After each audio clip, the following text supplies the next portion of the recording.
ಪರಿಸರ ಸೂಕ್ಷ್ಮ ವಲಯದಲ್ಲಿ ಕಂಪನಿಯೊಂದು ಅಕ್ರಮವಾಗಿ ವಿಂಡ್ ಫ್ಯಾನ್ ನಿರ್ಮಿಸಿದ್ದು, ಇದೀಗ ಆ ಕಂಪನಿ ವಿರುದ್ಧ ರೈತ ಸಂಘಗಳು ಬೀದಿಗಿಳಿದಿವೆ. ನಿಯಮಗಳನ್ನು ಗಾಳಿಗೆ ತೂರಿ ವಿಂಡ್ ಫ್ಯಾನ್ ನಿರ್ಮಾಣ ಮಾಡಿದ್ದು ಕೂಡಲೇ ಅವುಗಳನ್ನು ತೆರವು ಮಾಡಬೇಕು. ಇಲ್ಲದಿದ್ದರೆ ಅರಣ್ಯ ಪ್ರದೇಶದಲ್ಲಿ ರೈತರಿಗೆ ಉಳುಮೆ ಮಾಡಲು ಅವಕಾಶ ನೀಡುವಂತೆ ರೈತರು ಆಗ್ರಹಿಸಿದ್ದಾರೆ. ಈ ಕುರಿತು ವರದಿ ಇಲ್ಲಿದೆ. ಪರಿಸರ ಸೂಕ್ಷ್ಮ ವಲಯದಲ್ಲಿ ವಿಂಡ್ ಫ್ಯಾನ್ ನಿರ್ಮಿಸಿದ ರಿನ್ಯೂ ಕಂಪನಿ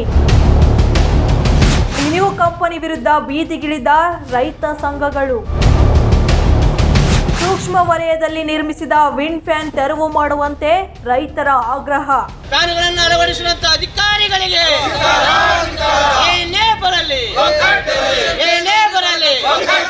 ದಾವಣಗೆರೆ ಜಿಲ್ಲೆಯ ಜಗಳೂರು ತಾಲೂಕಿನಲ್ಲಿ ದಿನೇ ದಿನೇ ವಿಂಡ್ ಫ್ಯಾನ್ಗಳು ನಾಯಿಕೋಡೆಗಳಂತೆ ತಲೆ ಎತ್ತುತ್ತಿವೆ. ಸರ್ಕಾರಿ ಗೋಮಾಳ ದೇವರ ಜಮೀನಿನಲ್ಲಿ ಅಕ್ರಮವಾಗಿ ವಿಂಡ್ ಫ್ಯಾನ್ಗಳು ತಲೆ ಎತ್ತಿದ್ದು, ಇದೀಗ ಪರಿಸರ ಸೂಕ್ಷ್ಮ ವಲಯದಲ್ಲೂ ವಿಂಡ್ ಫ್ಯಾನ್ಗಳು ತಲೆ ಎತ್ತಿವೆ. ರಿನ್ಯೂ ಕಂಪನಿಯು ವಿಂಡ್ ಫ್ಯಾನ್ಗಳನ್ನು ಪರಿಸರ ಸೂಕ್ಷ್ಮ ವಲಯದಲ್ಲಿ ನಿರ್ಮಾಣ ಮಾಡಿದ್ದು, ಇದು ರೈತರ ಆಕ್ರೋಶಕ್ಕೆ ಕಾರಣವಾಗಿದೆ. ಈ ಹಿನ್ನೆಲೆಯಲ್ಲಿ ಹಸಿರು ಸೇನೆ, ಕರ್ನಾಟಕ ರಾಜ್ಯ ರೈತರ ಸಂಘ, ನಂಜುಂಡಪ್ಪ ಬಣ, ಅಖಂಡ ರೈತ ಸಂಘದವರು ಪ್ರವಾಸಿ ಮಂದಿರದಿಂದ ತಾಲೂಕು ಕಚೇರಿಯವರೆಗೆ ಬೈಕ್ ರ್ಯಾಲಿ ನಡೆಸಿ ತಹಶೀಲ್ದಾರರಿಗೆ ಮನವಿ ಸಲ್ಲಿಸಿದರು.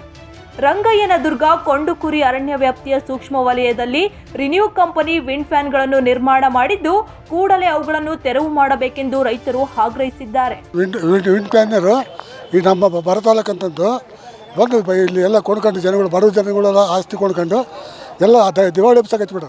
ಇಲ್ಲೇ ಜನಗಳ ಗತಿ ಏನು? ಅದಕ್ಕೆ ಯಾವೇ ಕಾರಣಕ್ಕೂ ನಮ್ಮ ತಾಲೂಕಿನಲ್ಲಿ ಕೊಡ್ಕೊಡೋದು ಜಮೀನನ್ನು. ಇನ್ನು ಈಗೇನಾಗಿದಾವಲ್ಲ ಅವನು ಕೂಡ ಒಕ್ಕಲಿಪ್ಸಿ ಗದ್ಬೇಕಂತ ನಮ್ಮ ಅಭಿಪ್ರಾಯ.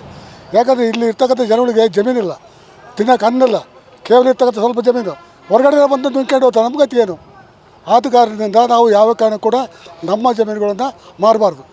ಇನ್ನು ಮುಂದೆ ಅದು ಕೂಡ ಭಾಳ ಬಿಕ್ಕಟ್ಟಾಗಿ ನಾವು ಕೆಲವು ಕಂಪ್ನಿಗಳು ತಗ್ಸ್ಬೇಕಂತ ಪ್ರಯತ್ನ ಮಾಡ್ತೀವಿ, ಇನ್ನು ಹೋರಾಟನೂ ಮಾಡ್ತೀವಿ. ಯಾವ್ಯಾವ ಕಾರಣಕ್ಕೂ ನಮ್ಮ ತಾಲೂಕನ್ನು ಬಿಟ್ಟುಕೊಡಲ್ಲ. ಇಲ್ಲಿ ಬಡ ತಾಲೂಕು, ಬಡ ಜನ ಇದ್ದಾರೆ, ಮಳೆ ಇಲ್ಲ, ಬೆಳೆ ಇಲ್ಲ. ಈಗ ಸ್ವಲ್ಪ ನೀರಿನ ವ್ಯವಸ್ಥೆ ಬರ್ತದೆ, ಭದ್ರಾ ಮೇಲೆ ನೀರಿನ ವ್ಯವಸ್ಥೆ ಹೋರಾಟ ಮಾಡಿ 13 ವರ್ಷ ಹೋರಾಟ ಮಾಡೋದಕ್ಕೆ ಅದು ಅನುಕೂಲ ಆಗುತ್ತೆ. ಈಗ ನೀರು ಬಂದರೆ ಇದು ಆಸ್ತಿ ಇದ್ದರೆ ಮಕ್ಕಳು ಮರಿಗಳು ತಿಂತಾರೆ, ಅನುಕೂಲ ಆಗುತ್ತೆ. ಆದ ಕಾರಣ ಯಾವೇ ಕಾರಣ ಕೂಡ ಯಾವ್ಯಾವ ಕಂಪ್ನಿ ಕೂಡ ಮಾರಾಟ ಮಾಡಬಾರ್ದು. ಈಗ ಏನಾಗಿದಾವೆ ಅವನು ಕೂಡ ತೆಗ್ಸೋಕ್ಕಂತ ಪ್ರಯತ್ನ ಮಾಡೋದು ನಮ್ಮ ಇದು.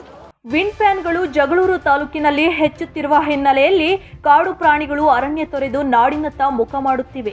ಪರಿಸರ ಸೂಕ್ಷ್ಮ ಪ್ರದೇಶದಲ್ಲಿ ರಿನ್ಯೂ ಕಂಪನಿ ವಿಂಡ್ ಫ್ಯಾನ್ ನಿರ್ಮಿಸಿದ್ದು, ಈಗಾಗಲೇ ಅರಣ್ಯ ಇಲಾಖೆ ಅವರಿಗೆ ನೋಟಿಸ್ ನೀಡಿದ್ದರೂ ವಿಂಡ್ ಫ್ಯಾನ್ ಮಾತ್ರ ತೆರವಾಗಿಲ್ಲ. ಇದು ರೈತರ ಆಕ್ರೋಶಕ್ಕೆ ಕಾರಣವಾಗಿದ್ದು, ಅರಣ್ಯ ಪ್ರದೇಶದಲ್ಲಿರುವ ವಿಂಡ್ ಫ್ಯಾನ್ಗಳನ್ನು ತೆರವು ಮಾಡಬೇಕು. ಇಲ್ಲವಾದರೆ ಅರಣ್ಯ ಪ್ರದೇಶದಲ್ಲಿ ಜಮೀನು ಉಳುಮೆ ಮಾಡಲು ರೈತರಿಗೆ ಅವಕಾಶ ನೀಡುವಂತೆ ಆಗ್ರಹಿಸಿದರು. ಇಲ್ಲಿ ಜಗಳೂರು ತಾಲೂಕಲ್ಲಿ ತಹಶೀಲ್ದಾರ್ ಆಗಲಿ ಮತ್ತು ಮಾನ್ಯ ಜಿಲ್ಲಾಧಿಕಾರಿಗಳಾಗಲಿ ಇವರೆಲ್ಲ ಸತ್ತೋಗಿದ್ದಾರೆ ಅಂತ ಹೇಳಲಿಕ್ಕೆ ನನಗೆ ಇಷ್ಟಪಡ್ತೀನಿ.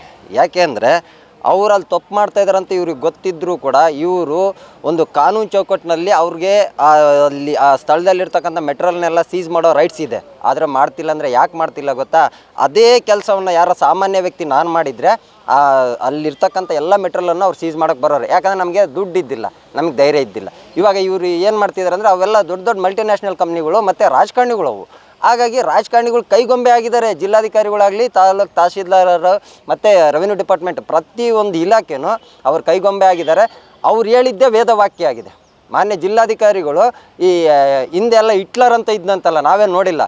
ಅದೊಂದೇ ಒಂದು ಆತ ಏನು ಹೇಳ್ತಾನೋ ಅದೇ ಅಂತಲ್ಲ ತೀರ್ಮಾನ ಆ ದೇಶದಲ್ಲಿ. ಹಂಗೆ ನಮ್ಮ ಜಿಲ್ಲೆಗೆ ಹಿಟ್ಲರ್ ಆಗಿ ಬಂದಿರತಕ್ಕಂಥದ್ದು ಜಿಲ್ಲಾಧಿಕಾರಿ. ಇದೀಗ ರಿನ್ಯೂ ಕಂಪನಿ ವಿರುದ್ಧ ರೈತ ಸಂಘಟನೆಗಳು ಹೋರಾಟಕ್ಕೆ ಇಳಿದಿದ್ದು, ಇನ್ನಾದರೂ ಸಂಬಂಧಪಟ್ಟ ಇಲಾಖೆ ಅಧಿಕಾರಿಗಳು ಪರಿಸರ ಸೂಕ್ಷ್ಮ ಪ್ರದೇಶದಲ್ಲಿ ಅಳವಡಿಸಿರುವ ವಿಂಡ್ ಫ್ಯಾನ್ ತೆರವು ಮಾಡುತ್ತಾರಾ? ಕಾದು ನೋಡಬೇಕಿದೆ.